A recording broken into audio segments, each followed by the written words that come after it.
Hello সবাইকে, তো সবাই কেমন আছো? আশা করি অনেক অনেক অনেক বেশি ভালো আছো। তো আমিও ভালো আছি। সকাল সকাল অভয়কে রেডি করিয়ে দিলাম, তো গাড়ি চলে এসছে, ফোন করে দিয়েছে দাদা, তো চলে যাচ্ছি।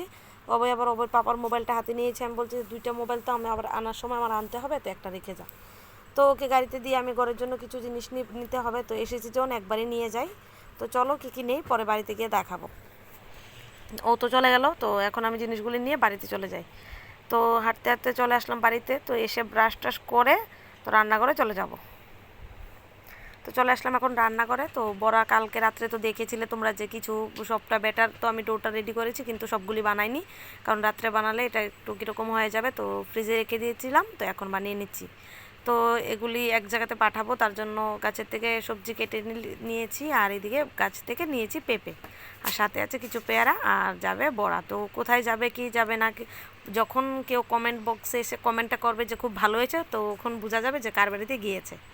তো চলো এদিকে রেডি হয়ে গেলাম। হঠাৎ করে প্ল্যান হলো যে অবর পাপা তো ডিউটিতে চলে গেছে, তো আমিও যাব বোনের বাড়িতে। তো বেরিয়ে পড়লাম, গাড়ির জন্য এখানে ওয়েট করছি। আমার ছেলে তো বসেই পড়েছে, গাড়ি আসছে না তার জন্য। তো আবার ভাগ্যটা খুবই ভালো, অটো একটা পেয়েছি একদম খালি, মা ছেলেতে বসে মজা করে যাচ্ছি। তো বেশি দূরে না, বাড়ির পাশেই বলতে বাইপাসটা পার হলেই বোনের বাড়ি। তোমরা তো জানো, যারা যারা দেখেছো আমার ব্লগ দেখো তারা তো জানবে। তো চলে এসছে বোনের বাড়িতে। তো বোন আবার এসে দেখি রেডি হয়েছে, আমাদের আরেকটা বোনের বাড়িতে যাবে, আমার জেঠুর মেয়ের বাড়িতে যাবে। তো আমি বললাম তো হ্যাঁ চল, অনেক দিন হলো যাই না, চল ঘুরে আসি। তো বড় বোনের মেয়েটা বাড়িতে নিয়েও তো স্কুলে, তো আমরাই রেডি হয়ে বেরিয়ে পড়লাম। তো চলো যাই, তোমাদেরকেও দেখাবো। তো এই তো চলে আসলাম বোনের বাড়িতে। তো বোন ঘরে নেই, ও কোথাও একটা গিয়েছে হয়তো। তো আমরা এখানে বাইরে ওয়েট করছি, ঘরেও বসেছি।